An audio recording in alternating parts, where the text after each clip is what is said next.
City channel के दर्शकों की सेवा में मैं सतीश अग्रवाल उपस्थित हूँ हमारी लोकप्रिय स्वास्थ्य विषयक धारावाहिक हेल्थ केयर के साथ। मित्रों, इस कार्यक्रम के माध्यम से हम हमारी स्वास्थ्य विषयक समस्याओं को लेकर आपके सम्मुख आते हैं और संबंधित विशेषज्ञों द्वारा मार्गदर्शन हासिल करते हैं। इंडियन एकेडमी ऑफ पीडियाट्रिक्स यानी बाल रोग विशेषज्ञों की संस्था ने कुछ एक दिवस निर्धारित किया है, जिसमें एक दिवस होता है किशोरावस्था स्वास्थ्य दिवस। और आज किशोरों से संबंधित समस्याओं पर मार्गदर्शन के हेतु हमने जिन विशेषज्ञों को आमंत्रित किया है, पहले मैं आपसे उनका परिचय करा दूं। आज हमारे साथ उपस्थित हैं IAP अमरावती शाखा के सचिव डॉक्टर श्रीनिकेत जी तिड़के। सर, स्टूडियो में आपका हार्दिक स्वागत है। और हम अपने आप को बड़ा सौभाग्यशाली मानते हैं कि साथ ही अमरावती गायनेक सोसाइटी की सचिव डॉक्टर पूनम जी बेलोकर हमारे साथ में। मैम, स्टूडियो में आपका हार्दिक स्वागत है। नमस्ते। कार्यक्रम की शुरुआत करते हैं। सबसे पहले डॉक्टर श्रीनिकेत जी, आपसे जानना चाहेंगे कि किशोरावस्था, ये जो उम्र होती है, ये इतनी महत्वपूर्ण क्यों मानी जाती है? एक जो किशोरवयीन जो बच्चों की उम्र रहती है, ये जो स्टेज रहती है बच्चों में उनके दिमाग में क्या चल रहा है, अलग अलग विचारधारा चालू रहती है। जैसे बच्चों के दिमाग में नए उमंग रहते हैं, उनके जो विचार से वो उनके इसमें प्लस माइनस चल रहा है दिमाग के अंदर कि क्या करना है क्या नहीं करना है। लेकिन अभी कुछ चीजें ऐसी रहती है कि कुछ अच्छी भी चीजें मन में रहती है, कुछ खराब चीजें भी उनके मन में आते। अपन जो पालक वर्ग है, उन्होंने ये जो उनके जो पॉजिटिव जो उसके जो पॉजिटिव व्यूज रहते हैं या पॉजिटिव थिंकिंग रहती है, उसको अपने को योग्य दिशा देनी है। अभी ये दिशा देने के लिए ये जो पालक वर्ग है बहुत महत्वपूर्ण है। इससे अपने को मालूम गिरेंगे यानी बच्चों की जो अच्छी चीजें उनको अपन प्रवृत्त करेंगे, तो जो सकारात्मक हेतु के हिसाब से अपने सोसाइटी में या अपने जो इंडियन नेशन के लिए अच्छे कर सकते हैं। अगर कुछ बच्चों को अपन इस समय में यानी कभी कभी बच्चों को डांट देते हैं या उनको डराते हैं, या बच्चे डरने के कारण कुछ चीजें उनके मन में रहते हैं कि वह नहीं घर में रहेंगे तो अपन नहीं होते, इसलिए वो घर से बाहर जाके कुछ अलग अलग चीजें यानी ड्रग एब्यूज हो गया है, एंटी सोशल उनको कंपनी मिल जाती है, उसमें वो मिक्स हो जाते। तो ऐसे जो अपने को अपने बच्चों को बचाना है, तो इसमें जो पालक है ये सबसे इम्पोर्टेंट है, और उनकी परवरिश, ये सब चीजें अपने को किशोरवयीन बच्चों में संभालना है। क्योंकि ये जो स्टेज है, ये स्टेज में अपने को बच्चे को क्या आगे करना है, किस चीज में आगे उनको प्रवृत्त करना है, ये सब एक किशोरवयीन बच्चे की जो चाइल्डहुड या एडल्ट के बीच में की जो स्टेज रहती है, वो स्टेज बहुत इंपॉर्टेंट रहती है फॉर फ्यूचर जनरेशन की। तो मैं आपसे जो समझ रहा हूँ कि इस उम्र में पालकों का मार्गदर्शन, उनका गाइडेंस बहुत महत्वपूर्ण है। अगर वो उनको सही दिशा में ले गया तो बच्चे सही दिशा में बढ़ेंगे, और अगर उन्हें नहीं मिला या गलत मार्गदर्शन मिला तो गलत रास्ते पे जा सकते हैं। हाँ, उनके इसमें जो यूथ एनर्जी है उसको अपने को प्रॉपर यूटिलाइज करना है। तो ये जो यूटिलाइजेशन है, ये जो पालक वर्ग ही कर सकते हैं। उनमें जो सकारात्मक भावना लाके जो अच्छी चीजें, अच्छे जो उनके गुण है, वो अपने को अपने बच्चे के जो अच्छे गुण है वो कैसे उनको प्रवृत्त करना, ये सब पालक वर्ग उनसे ज्यादा अपन ये कर सकते हैं, उनसे उम्मीद कर सकते हैं। तो जिस किशोरावस्था की हम बात कर रहे हैं, तो किशोरावस्था ऐसी उम्र है कि जहां से बच्चा वयस्क अवस्था की ओर जा रहा है, तो बीच की जो उम्र होती है उसे किशोरावस्था कहते हैं। अब इस उम्र में ना तो छोटा बच्चा रहा, ना बड़ा आदमी बना है। तो इस उम्र में क्योंकि वो शारीरिक रूप से तो बढ़ ही रहा है, लेकिन मानसिक और मनोवैज्ञानिक परिवर्तन बहुत ज्यादा हो रहे हैं। उसके अंदर बहुत ज्यादा उत्साह, उमंग और एनर्जी होती है। तो डॉक्टर श्रीनिकेत जी कह रहे हैं कि अगर उस एनर्जी को हम प्रॉपरली चैनलाइज करें, योग्य दिशा में ले जाएं, तो ये हमारे लिए बहुत बड़ा स्रोत बन सकता है। लेकिन अगर वो गलत रास्ते पे गया तो यह एंटी सोशल एलिमेंट, असामाजिक कार्यों में लिप्त हो सकता है। पूनम जी मैम, इस उम्र में लड़कियों में अक्सर मूड स्विंग पाया जाता है कि कभी वो एकदम खुश होती है तो कभी एकदम रूस के बैठ जाती है, नाराज हो जाती है। जो चीज उसको पहले थोड़ी देर पहले पसंद आ रही थी, वही चीज उसको नापसंद होती है। तो ऐसे समय पालक और आसपास के लोग बड़े कंफ्यूज हो जाते हैं कि भाई प्रॉब्लम क्या है। इस विषय में आप क्या मार्गदर्शन करना चाहेंगे? सर ऐसे रहता है कि मूड स्विंग्स यानी एक पल में लड़की बहुत खुश है और दूसरे ही पल में वो बहुत नाराज है या बहुत बहुत ज्यादा अपसेट है, तो इसे मूड स्विंग्स कहते हैं। जैसे उदाहरण के तौर पे लिया जाए तो एक लड़की किसी फ्रेंड की शादी में जा रही है या किसी सोशल फंक्शन में जा रही है, तो वो 8 दिन पहले से तैयारी चालू कर देती है और मेरे को ये ड्रेस पहननी है, मैं ऐसा पहनूंगी, मैं ऐसा मेकअप करूंगी, मैं वो करूंगी। टाइम पे उसने वो ड्रेस पहना और उसको अगर किसी ने गलती से बोल दिया कि ये रंग तेरे पे थोड़ा सा कम जचता है बेटा, या फिर तू दूसरी ड्रेस पहनना था, तो हो गया उसका मूड ऑफ, वो जाना कैंसिल कर देंगी। या फिर उसने कभी कभी कैसे ड्रेस भी सिलेक्ट कर लिया, सब तैयार हो गया, सब हो गया, और वो पार्टी में गई और उसको किसी ने बोल दिया कि बेटा तू थोड़ी सी मोटी दिख रही, थोड़ी सांवली दिख रही, ये सब चीजें, तो वो प्लेट को छुएगी भी नहीं। जो लड़की आधे घंटे पहले उछल कूद रही थी, अच्छे से एंजॉय कर रही थी, वो लड़की एकदम डिप्रेस हो जाएंगी। ये सब चीजें होती है मूड स्विंग्स में। इसकी अगर बहुत ज्यादा एक्सट्रीमली देखा जाए तो सैडनेस में जाना बच्चों का, डिप्रेशन में जाना, रात को नींद में से उठना, ये सब चीजें होती है, ये बहुत एक्सट्रीम चीजेस पे होती है। तो इसलिए कैसे है, माँ बाप का रोल इसमें क्या है? तो माँ बाप का रोल है कि बच्चों की काउंसलिंग करे, यानी बच्चों को समझाए, ये सब चीजों से अपने बच्चों के मन में असर ना हो इसकी कोशिश करे। और सभी जैसे कैसे है, कोई बच्चों को बच्चों की हर एक की हॉबी रहती है, जैसे किसी को सिंगिंग पसंद है, किसी को तबला पसंद है, तो वो पढ़ाई की वजह से आजकल वो बच्चे कर नहीं पाते, तो दिन में 15 मिनट भी अपनी हॉबी के लिए वो निकाले। और 15 कितनी भी पढ़ाई रहे, 11th का बच्चा रहे, 12th का रहे, तो भी 15 मिनट दिन में अपने हॉबी के लिए निकाले। एक्सरसाइज एक्सरसाइज सबसे जरूरी है। 150 मिनट्स वीक, यानी 15 से 20 मिनट या आधे घंटे तक की एक्सरसाइज हर दिन की बहुत जरूरी है। योगा प्राणायाम, जिससे मन की स्टेबिलिटी आती है। डाइट, जो आजकल बच्चों में फास्ट फूड का फैड नजर आ रहा है, तो वो यानी उससे उसको प्रवृत्त ना करे। और तीसरी चीज है कि प्रॉपर नींद, कितनी भी पढ़ाई रहे तो भी प्रॉपर नींद बच्चों को देनी चाहिए। ये सब चीजों की वजह से अपन बच्चों के मूड स्विंग्स टाल तो नहीं सकते, लेकिन कम कर सकते हैं और उनको प्रॉपर चैनलाइज कर सकते हैं। तो आपके कहने के मुताबिक ये कोई समस्या नहीं है, बल्कि एक उम्र के हिसाब से होने वाला नॉर्मल चेंज है। नॉर्मल चेंज है जिसको अपने को चैनलाइज करना है। तो अगर मान लो अगर नाराज भी हो रही, रोज जा रही है, तो उसे आप उससे समझाइए, उस पर गुस्सा मत होइए। श्रीनिकेत जी कह रहे हैं कि उम्र बड़ी नाजुक संवेदनशील होती है, तो इस समय उसे डांटा हुआ या किसी सामने कुछ बोला बिल्कुल सही नहीं होता है। डॉक्टर श्रीनिकेत जी, ऐसा पाया जाता है कि रोड साइड एक्सीडेंट्स, रास्ते पे होने वाले जो एक्सीडेंट्स है, वो सबसे ज्यादा इस उम्र में होते हैं। आप इसका कारण क्या मानते हैं? अभी ऐसा है कि अभी जो जनरेशन है वो मोस्टली अटेंशन सीकिंग एक टर्म है, यानी अपन कैसे बड़े हो, कैसे अपन लोगों में आना चाहिए। अभी जो बच्चे होशियार है वो वैसे अटेंशन सीक में आ जाते, या जिस बच्चों में कुछ क्वालिटीज है, सिंगिंग, डांसिंग, वो भी ऊपर जाते, वो एक्टर। लेकिन जो ये सब छोड़ के नहीं आता तो उन्होंने कुछ तो भी अलग एक्सीडेंट होने के चांसेस ज्यादा रहते हैं। इसलिए किशोरवयीन बच्चों में एक्सीडेंट ज्यादा होते और उसके और बच्चे श्रीनिकेत मध्ये कटला होता, अटेन्शन सिकिंग ज्या लोकांना चांगलं गायता येते, हुशार आहेत, तिथपासून पुढे सुरू कर, मध्ये कटलं होतं। अटेंशन सीकिंग ये जो टर्म है, ये टर्म इसके लिए रहते हैं। अगर बच्चे यानी जो ये जो किशोर में बच्चे रहते हैं, इनका एक ये रहता है कि हमें लोगों ने कैसा देखना चाहिए, हमें बड़ा कैसे देख सकते हैं। अगर जो बच्चे होशियार है तो वो होशियार रहने वाले, यानी जो बच्चे इंटेलिजेंट है वैसे भी वो अटेंशन में आ जाते हैं। जो एक्टर है, जो उनके पास एक्स्ट्रा करिकुलर एक्टिविटीज है, डांसिंग, उसके बाद सिंगिंग, लेकिन जो बच्चे कुछ नहीं कर सकते हैं तो उनके लिए कैसे अपन कहते हो एक रेस बाइक चला सकते हैं। परिवार में कैसे पालक रहते, पालक की एक इच्छा रहती है कि वो अपन अपने बच्चों की उनकी जो मनोकामना पूरी करनी चाहिए, तो रेस बाइक जो बोलते हैं आजकल, रेस बाइक चाहिए हमको, तो लोग यानी पालक लेके भी देते हैं, लेकिन रेस बाइक लेके बच्चे स्टंट करते हैं, कुछ फास्ट चलाते हैं। अभी जो एज फैक्टर है किशोर, जिसमें अगर बच्चा यानी सोशल ग्रुप में लग गया तो ड्रिंकिंग, लिकर्स भी चालू करता है, इसमें भी गाड़ी चला के एक्सीडेंट हो सकता है। उनको गाड़ी चलाने के टाइम संतुलन वो नहीं कर सकते हैं, उनको नियम भी नहीं मालूम रहते, निर्णय नहीं ले सकते हैं।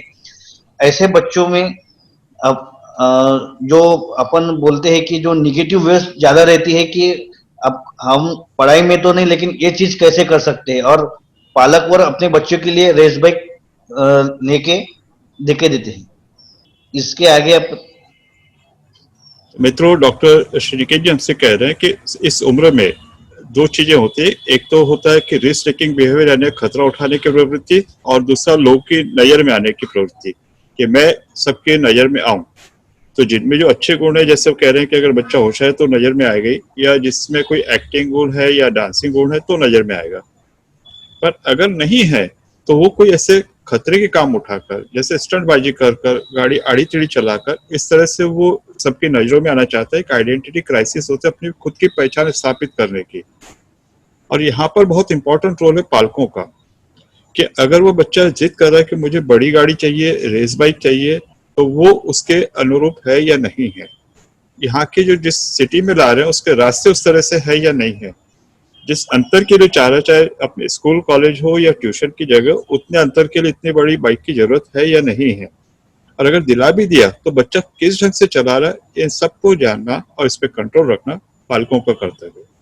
अगर ऐसा नहीं होता है तो इससे न केवल उस किशोर की जान को खतरा है, बल्कि उससे होने वाले एक्सीडेंट से बाकी लोगों के जान को भी खतरा है। तो आप सभी पालकों से जो कार्यक्रम देख रहे हैं उससे नम्र निवेदन है कि अपने किशोरवयीन बालकों के आप उचित मांगों को तो पूरा कीजिए, लेकिन जो अनुचित मांगे हैं उनको बिल्कुल भी पूरा न करें और स्पष्ट रूप से उसे नहीं कहिएगा।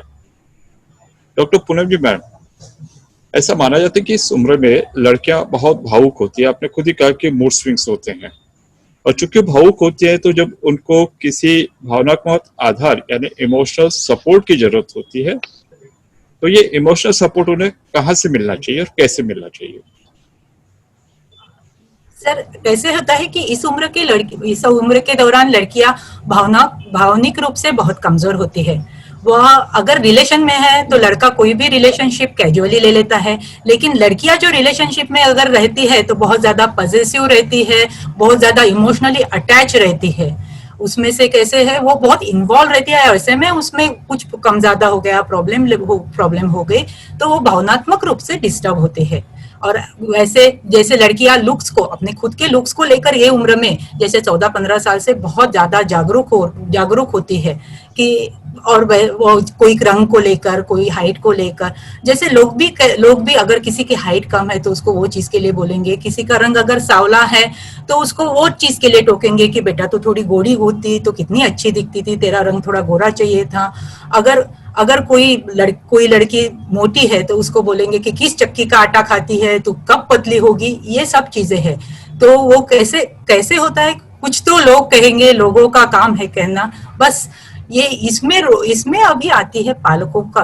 तो पालकों ने उनको अपने बच्चे को ऐसे सिखाना चाहिए कि अंदरूनी natural beauty is more important. Natural beauty बहुत जरूरी है। जो अपनी मन की ब्यूटी है, मन की सुंदरता है, वो बाहरी सुंदरता से बहुत ज्यादा जरूरी है। जो मन से सुंदर बाहरी सुंदर है वो अपने हाथ में तो है नहीं। जो है, अगर आप मन से भी बाहरी सुंदर हो और मन से भी सुंदर हो तो क्या बात है, लेकिन अगर बाहरी सुंदरता नहीं है तो मन से सुंदरता अपने को निखारनी चाहिए, नेचुरल ब्यूटी होनी चाहिए। और ऐसे में पालकों का सपोर्ट बहुत जरूरी है, और उनकी सपोर्ट सिस्टम जैसे फैमिली, मित्र परिवार भी ऐसा ही होना चाहिए कि जो उसमें नुक्स ना निकाले, बल्कि उसको सपोर्ट करे। सपोर्ट सिस्टम में आते हैं पालक, दोस्त और करीबी रिश्तेदार। ये सब ने मिलकर बच्चों को भावनात्मक रूप से आधार देना चाहिए। तो ये प्रश्न इसलिए इम्पोर्टेंट हो जाता है कि जैसा मैम कह रही है कि इस समय में लड़कियां भावनात्मक रूप से बहुत ज्यादा भावुक तो होती हैं, कुछ अंश तक कमजोर भी होती है। हालांकि बड़े होने के बाद में स्त्री पुरुष का बहुत बड़ा आधार सिद्ध होती है। तो इस उम्र में जहां पर वो अपने इमेज को लेकर कॉन्शियस हो रही है, अपनी छवि को लेकर जागरूक हो रही है, तो अगर उसमें बाह्य तौर पे कोई कमी दिखाई देती है तो आप उसको बढ़ा चढ़ा करने, उसको कम करके उसकी जो खूबियां है उसको आप उभारिए। और जैसा मैडम कह रही है कि ये बहुत संवेदनशील होती है, बहुत नाजुक होती है, तो ये जो खूबियां सबके सामने इसका बखान करे, लेकिन अगर कोई कमजोरी है, कोई कमी है, कोई गलती हो रही है, उसे आप अकेले में कहिए। और चूंकि इस उम्र में विपरीत सेक्स यानी अपोजिट सेक्स के प्रति आकर्षण होता है, तो लड़के लड़कियों में जहां पर लड़के सुपरफिशियली ऊपरी तौर से लड़कियों में आकर्षण खोजते हैं, वहीं पर लड़कियां अगर उनके साथ भावनात्मक रूप से बनती है और ईश्वर न करे अगर कहीं धोखा खाती है तो इसका उसके लाइफ लॉन्ग उम्र भर इसका नुकसान और उसके ऊपर उसकी छवि अंकित है। डॉक्टर श्रीनिकेत जी, मैम जिस तरह से कह रही है कि संबंध बनाना और टिकाना, और लड़के स्वभाव से इस उम्र में एग्रेसिव होते हैं, तो ऐसा माना जाता है कि उन्हें बड़ी मुश्किल होती है संबंधों को बनाने में और टिकाने में। तो इसके कारण क्या और इसके उपायों पर आप क्या सुझाव देना चाहेंगे? ये जो किशोरवयीन बच्चों में जो अपन बोलते हैं ह्यूमन रिलेशनशिप यानी फ्रेंडशिप या एनी रिलेशन, ये बहुत इंपॉर्टेंट टास्क रहता है, क्योंकि इनके इनके माइंड में बहुत सी चीजें चलती रहती है कि अब यानी दोस्त क्या है, कैसे चाहिए, क्या चाहिए ना। मेरा सब पालकों से एक ही कहना है कि सबसे पहले अपने बच्चों को दोस्ती के बारे में कुछ चीजें बताइए। उनको कहिए कि वह दोस्ती ये स्वार्थ या अहम के लिए नहीं है, दोस्ती एक मदद के लिए है। दोस्ती एक ताली की तरह, दो ताली से जैसे ताली, दो हाथों से ताली बजती है वैसी दोस्ती चाहिए। अगर एक के काम में अगर एक दोस्त किस प्रॉब्लम फंस गया तो दूसरा दोस्त उसको मदद करनी चाहिए। लेकिन ये सब चीजों में पालक बहुत इंपॉर्टेंट है। और इसमें भी जो अपने जो बुजुर्ग है यानी आजोबा, अजी, नाना, नानी, इनके साथ बच्चों को ज्यादा देर संवाद करनी चाहिए, यानी जिससे के कारण बच्चों को रिलेशन क्या है, कैसा है, मालूम गिरेगा। और कैसा रहता है कि जो रिलेशनशिप है, ये जो रिलेशनशिप के क्या फायदे है, क्या टोटे, इससे इम्पोर्टेंट है बच्चों में जो रिलेशनशिप है उसके लिए स्वार्थ और अहम ये दो चीजें चाहिए नहीं।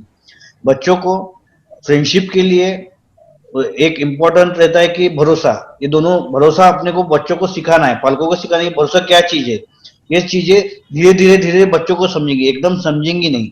इसलिए मुझे तो भी लगता है कि जो संबंध है, रिलेशनशिप है, इसमें किशोरवयीन बच्चों के साथ उनके पालकों ने भी उनमें इन्वॉल्वमेंट दिखाया तो बच्चों में और कॉन्फिडेंस डेवलप हो जाएगा। मित्रों, किशोरावस्था ऐसी उम्र होती है कि जैसे जैसे बच्चा बड़ा होता है तो वह अपने खुद के विचार, खुद की तार्किक क्षमता बढ़ाता है और इसी आधार पर वो पालकों से अलग होकर अपने मित्रों में ज्यादा शामिल होना चाहता है और उनके ज्यादा सुनना चाहता है। इसलिए इस उम्र में मित्रों का सही चुनाव और चयन बहुत आवश्यक होता है। जो कि लड़के इस उम्र में आक्रामक, एग्रेसिव स्वभाव के होते हैं, तो वो चाहते हैं कि उनकी बात सुनी जाए। डॉक्टर श्रीनिकेत जी कह रहे हैं कि ऐसा जरूरी नहीं है कि हर बार मेरी बात सुनी जाए, कभी मुझे भी दूसरों की सुनना चाहिए। यह बात पालकों ने अपने किशोरवयीन बच्चों को सिखाना चाहिए। उन्हें बताना चाहिए कि हर बार हमारे जो संबंध होते हैं, दोस्ती होती है, उसमें कोई स्वार्थ का अंश नहीं हो कि मैं हमेशा लेने की सोचूं, जब मेरी बारी आए तो मैं मुंह पलटा लूं। ऐसा नहीं होता है और नहीं इसमें किसी अहम ईगो का कोई स्थान है। और इसके लिए बहुत जरूरी है कि पालकों ने अपना खुद का उदाहरण बच्चों के सामने रखना चाहिए कि उनकी खुद की दोस्ती कितनी मजबूत और कितनी पक्की है। डॉक्टर पूनम जी, हमारे यहाँ अक्सर लड़कियों में आत्मविश्वास, आत्माभिमान की कमी पाई जाती है, सेल्फ कॉन्फिडेंस, सेल्फ एस्टीम की। आप इसका कारण क्या मानते हैं और इससे बचने के लिए आप क्या उपाय सुझाएंगे? हमारे हमारे यहाँ बचपन से ही लड़कियों को लड़कों से अलग ट्रीटमेंट दी जाती है, अलग वागणूक दी जाती है। बाहर जा रही है तो अकेली नहीं कर सकती है, भाई को साथ में लेके जा। अरे वो ऊपर की चीज है, तो हाथ मत, तेरे से नहीं होगा, भाई कर देगा। किसी पार्टी में जा रही है, फ्रेंड के साथ जा, अकेली मत जा। तो इसलिए बचपन से ही लड़कियों को ऐसे छोटी छोटी चीजों के लिए दूसरों पर निर्भर रहने की आदत कर जाती है और उनमें आत्मविश्वास की कमी पाई जाती है। तो इसमें पालकों ने क्या करना चाहिए कि लड़के और लड़कियों को बचपन से ही समान वागणूक देनी चाहिए, समान ट्रीटमेंट देनी चाहिए। अगर कोई लड़की को स्विमिंग में इंटरेस्ट है तो उसे स्विमिंग कर देना चाहिए। अगर कोई लड़की मर्दानी खेल खेलना चाहती है तो उसका साथ देना चाहिए। जैसे कोई किसी को फुटबॉल में इंटरेस्ट है, किसी को क्रिकेट में इंटरेस्ट है, तो उसकी रुचि को ध्यान में रखते हुए उसको बढ़ावा देना चाहिए। उसको वो चीजों की डिमांड उसकी पूरी करनी चाहिए। और छोटी छोटी चीजें बाजार से जैसे सब्जी लाना, फल फ्रूट लाना, ये सब चीजों के लिए वो छोटी छोटी चीजों में लड़कियों पर व्यवहार, पैसे के व्यवहार वगैरह उन पर सौंपने चाहिए कि वो ये छोटी छोटी चीजें पूरी कर सके। मेरे को इसका मैं आपको एक उदाहरण देना चाहती हूँ। मेरे ही एडोलसेंट एज का है। जब मैं 11th-12th में थी, हमारा ऐसे टाउन प्लेस है, कोई बड़ी सिटी नहीं है। तो तब हमारे गणित के प्राध्यापक थे, वो हमको बोलते थे कि लड़कियां गणित में बहुत कच्ची होती है, उनको आता नहीं गणित। मेरे को बहुत गुस्सा आता था, यानी अदरवाइज ही लेते हैं अपन वो चीजों में। लेकिन मैं इससे डिप्रेस नहीं हुई, क्योंकि मेरे पालकों ने, मेरे फ्रेंड्स ने मेरे को उसके लिए प्रोत्साहित किया कि नहीं, तुझ में है तो तू कर दिखाती है। और मैंने फिर बोर्ड में अव्वल नंबर से पास हुई। बताने का मतलब इतना ही है कि अगर अपने पेरेंट्स अपने को सपोर्ट करते हैं तो लड़कियां किसी से कम नहीं है, वो आत्मनिर्भर बन सकती है। सिर्फ उनमें थोड़ा आत्मविश्वास जगाइए, उनकी हिम्मत बढ़ाइए, उनकी हौसला अफजाई कीजिए। निश्चित तौर से तो पहली बात तो जिस अव्वल नंबर पे आप पास हुए उसके लिए आपको अभिनंदन, बधाई। और दूसरी बात मैं ये कहना चाहूंगी, अब कोई भी खेल और कोई भी क्षेत्र ऐसा बचा है जिसे मर्दाना शब्द कह सके। हर क्षेत्र में हाँ, स्त्रियां पुरुषों की बराबरी में है, चाहे क्रिकेट हो या फुटबॉल हो। हाँ, और अब तो वो WWF में भी स्त्रियां बराबर बढ़ चढ़ बराबर। के हिस्सा ले रही हैं। तो मैंने सोचा कोई यस सर। कोई क्षेत्र या कोई ऐसा खेल ये मर्दाना या जिसे हम कह सकें, वो टर्म या वो टर्म या उसमें रुचि है तो करना चाहिए। करना चाहिए। और आपने बिल्कुल सही कहा कि अगर हम बचपन से उनका उत्साह बढ़ाएं, उनका आत्मसम्मान बढ़ाएं, उन पर पूरा विश्वास रखें, तो उनके अपने आप ही उनका आत्मविश्वास बढ़ेगा, सेल्फ कॉन्फिडेंस बढ़ेगा। और हर बात में जब हम टोका टाकी करते हैं, हर बात में उसको रोकते हैं, तो चाहे लड़का हो या लड़की हो, उसका कॉन्फिडेंस तो कम ही होगा। यहाँ पर पालकों का रोल बहुत महत्वपूर्ण है। डॉक्टर शिनिके जी, चूंकि हम चर्चा के अंतिम मोड़ पर हैं, तो किशोरों में आप किस तरह से अपने संस्कृति और सभ्यता के प्रति सम्मान जगाने के, उसे टिकाए रखने की सलाह देंगे? अभी फिलहाल के इसमें अपने देश में मोस्टली अपन वेस्टर्नाइजेशन के पीछे यानी जा रहे हैं कि उसमें जो जो धीरे धीरे अपन वेस्टर्नाइजेशन एक्सेप्ट करें। लेकिन मुझे तो भी लगता है कि वेस्टर्नाइजेशन भी ठीक है, लेकिन उसमें से जो कुछ आधुनिक चीजें या जो साइंटिफिकली अच्छे वो ही लेना चाहिए, बल्कि सब नहीं लेना चाहिए। और मुझे ये कहना है कि जो अभी किशोरवयीन बच्चे हैं उनको अपने सभ्यता के बारे में या संस्कृति के बारे में बताना जरूरी है। जो हजारों साल से, जो पुरातन से जो आ रहा है, जो संस्कृति है, कौन सा भी धर्म हो, जो संस्कृति आ रही है उसमें से अपन ने क्या क्या गेन करना है, और वो संस्कृति की जो लॉजिक्स है वो अपने को बच्चे को बताना है। हर पालकों ने बच्चे के साथ डिस्कस करना है, उनको हर जो संस्कृति में, धर्म में जो जो है, लिखा है या बताया गया है उसको लॉजिकली या प्रादेशिक समझा के बताइए। अगर पालकों को वो नहीं मालूम है तो उन्होंने उसकी जानकारी पहले निकालिए, वो जानकारी मिलने के बाद अपने बच्चे को बताइए। बच्चे को सही उत्तर दीजिए, ना कि उनको गलत उत्तर दीजिए। अगर बच्चों, अगर ऐसा लगता है कि वह बच्चे वो उत्तर से कोई सहमत नहीं है तो उनके साथ थोड़ा मशवरा कीजिए, और बुजुर्गों के साथ उनको बैठाइए, उनसे डिस्कस कीजिए। क्योंकि जब तक आप बच्चों के साथ ये पुरातन 100 साल पुरानी जो अपनी संस्कृति आई है उसके बारे में आप डिस्कस करोगे नहीं, तो उनको, बच्चे को मालूम नहीं गिरेगा कि क्या कल्चर है अपने जो देश का, इतना जो सेकुलर इंडिया बोलते हैं उसका, वो कल्चर का मीनिंग क्या है। ये जब तक बच्चों को मालूम नहीं गिरेगा, ये किशोरवयीन बच्चों को, तो वो उनको आगे अपन ये नहीं कर सकते।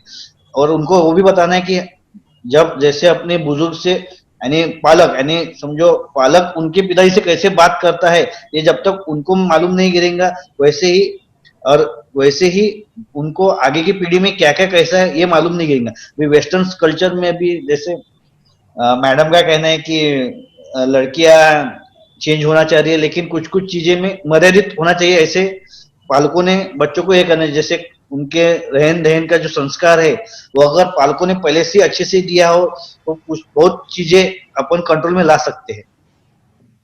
निश्चित तौर से जो बात मैं समझ रहा हूँ कि हमारी जो प्राचीन संस्कृति सभ्यता है, भले वहाँ पर वेस्टर्नाइजेशन, पाश्चात्य संस्कृति का आक्रमण हो रहा हो, लेकिन जो हमारी पुरातन संस्कृति को हमको बचाए रखना है। और इसके लिए पालकों का बहुत बड़ा कर्तव्य है कि वे अपने किशोरों को अपनी संस्कृति और सभ्यता के बारे में पूरी जानकारी दें, क्योंकि इस समय में उनकी खुद की तार्किक क्षमता, लॉजिकल पावर बढ़ रहा है, रीजनिंग उनको चाहिए होती है, तो उन्होंने उसकी पूरी जानकारी देना चाहिए। और आप कह रहे हैं कि अगर उन्हें खुद को पता नहीं है तो वो अपने अन्य जो रिसोर्सेस है वहां से पता कर, उनका जब तक पूरी तरह समाधान नहीं हो उस बात को टाले नहीं, बल्कि उसका पूरा समाधान कर उनको समझाए। क्योंकि उम्र ऐसी होती है कि जो एक बार वो विचार अपना लेते हैं तो उम्र भर उनके साथ में रहेंगे, इसलिए उन्हें योग्य मार्गदर्शन जरूरी है। डॉक्टर पूनम मैडम, चर्चा के अंतिम मोड़ पर ऐसा माना जाता है कि माँ अपनी बेटी की सर्वोत्तम मित्र होती है। इस विषय में आप क्या कहना चाहेंगे? साधारणतः यह पाया जाता है कि लड़कियों की अपने पिता से अच्छी से बनती है और लड़कों की माँ से, क्योंकि माँ उनको टोकती है, लड़कियों को टोकती है, ये मत पहनो, यहाँ मत जाओ, इसके साथ में मत जाओ, ये मत करो। तो टोकना अच्छी बात है, हर कोई चीज करने नहीं देना चाहिए, लेकिन इतना भी मत टोको कि उनका हौसला कम हो जाए। तो कैसे, मैंने पहले भी आपको बताया कि लड़कियां ये उम्र में लुक्स को लेकर कॉन्शियस होती है, तो उनको फैशनेबल कपड़े पहनने होते हैं, तो जो उनको अच्छा लगे, जैसे बच्चे की पर्सनालिटी है वो हिसाब से अगर वो कुछ पहनना चाहते हैं तो उनको अलाउ करना चाहिए। जैसे तिड़के सर ने बताया अभी कि वो संस्कृति का ध्यान रखना चाहिए, वो ब्लेंड होना चाहिए संस्कृति और मॉडर्नाइजेशन, और वो समझाना अपने पालकों के ही हाथ में है। जैसे कि लड़की को अपनी हर छोटी छोटी चीज माँ से शेयर करनी होती है, तो इतनी फ्रेंडशिप लड़कियों से रखिए कि वो अपनी छोटी चीज आके आपको बता सके। जो अगर कोई रिश्तेदार या अगर कोई फ्रेंड उसको गलत तरीके से कोई कमेंट्स करता है या कोई गलत तरीके से छूता है, तो वो आके अपने माँ से फ्रीली बात कर सके। आप उसकी बात ध्यान से सुनिए, ना कि हाँ तेरी ही गलती है, तुम्हें ऐसा नहीं करना चाहिए। ये सब चीजें अवॉइड करनी चाहिए, उसकी बात सुननी चाहिए, बल्कि उस पर अमल भी करना चाहिए। तो उसका आपके तरफ से लगाव ज्यादा बढ़ेगा। उनको अगर आजकल सभी बच्चों को लड़कों की फ्रेंड्स लड़कियां होती है, लड़कियों की फ्रेंड्स लड़कियां होती है, ये सब चीजें जैसे होती है वो अपने को एक्सेप्ट करनी चाहिए। अगर उसकी लड़कों से फ्रेंडशिप है तो अपने को भी वो पर्सनल लेवल पे वो लड़कों की जानकारी रखनी चाहिए और वो अलाउ करना चाहिए एक लिमिट तक के, जब तक ये सब ठीक है। और लड़कियों को विश्वास बनाए रखे, उनके दोस्त बनाए रखे। यह ना हो कि वो आपको बिना बताए ही पार्टियां अटेंड कर रही है, कहीं जा रही है। अगर एक महीने में बहुत ज्यादा पार्टियां हो रही है, 4-5 जगह वो जा रही है, तो आपको पूरी जगह उसको अलाउ करना ऐसा नहीं है, लेकिन 2-3 जगह तो भी जाने दे। और जो 2 जगह आप नहीं जाने दे रही है उसकी क्या वजह है, वहां जाना क्यों सेफ नहीं है, महीने में इतने बार क्यों बाहर जाना अच्छा नहीं, ये उसको समझा के दे। आजकल की लड़कियां बहुत समझदार है, ये सब चीजें समझ जाएगी जब आप अच्छे से समझोगे। और माँ और बेटी का जो बॉन्ड रहता है, वो फ्रेंडशिप का बॉन्ड, वो पक्का हो जाएगा अगर छोटी छोटी चीजों में आप एक दूसरे की बातें शेयर करोगे। ठीक है सर। तो मैं जो बात समझ रहा हूँ कि इनमें जो फ्रेंडशिप वाली बात होती है, तो सबसे पहली चीज तो ट्रांसपेरेंसी होना चाहिए, पारदर्शिता होनी चाहिए कि बेटी अपने जो अनुभव माँ के साथ में पूरी तरह से शेयर करे, और माँ ने भी बिना रोके टोके पहले उसे सुन ले, और गलती हो तो उसको शांति से बताए, प्रेम से बताए। दूसरी बात होती है कि सच्चाई, ट्रुथ होना चाहिए, कि एक दूसरे पे एक विश्वास का आधार होना चाहिए, और इस विश्वास के आधार के लिए ये दोनों हाथों की ताली है कि अगर बच्ची कहीं गलत कर रही है तो उसे आप समझाइए, और अगर नहीं कर रही है तो उसको बिना कारण रोके भी मत कि बाजू वाले रोक रहे इसलिए मैं रोक रही हूँ। और एक बहुत महत्वपूर्ण बात जो आपने कही है कि हमें मॉडर्नाइजेशन, आधुनिक तो बनना ही है, लेकिन साथ में अपने सामाजिक और सांस्कृतिक मूल्यों का भी ध्यान रखना है, चाहे वो पहनावे में हो, चाहे अपने खान पान में हो, चाहे अपने आचार विचार में। मित्रों, आज एक बहुत ही सार्थक चर्चा हमने किशोरावस्था पर की, जहाँ पर किशोरवयीन लड़कों के लिए डॉक्टर श्रीनिकेत जी तिड़के ने हमें मार्गदर्शन किया, वहीं किशोरवयीन लड़कियों के बारे में हमें डॉक्टर पूनम जी बेलोकार ने समुचित जानकारी दी। हम आशा करते हैं कि कार्यक्रम आपको पसंद आया होगा। चूंकि समय की अपनी सीमा है, बातें तो बहुत ज्यादा करनी थी, इसलिए अब आपसे विदा लेते इस आश्वासन के साथ कि अगले हफ्ते एक नए एपिसोड में एक नए विशेषज्ञ के साथ फिर बात होगी। डॉक्टर श्रीनिकेत जी तिड़के और डॉक्टर पूनम जी बेलोकार जितने रोचक ढंग से इस विषय पर आपने हमारे दर्शकों को जो मार्गदर्शन किया, इसके लिए हम हृदय से आपके आभारी हैं। धन्यवाद, नमस्कार।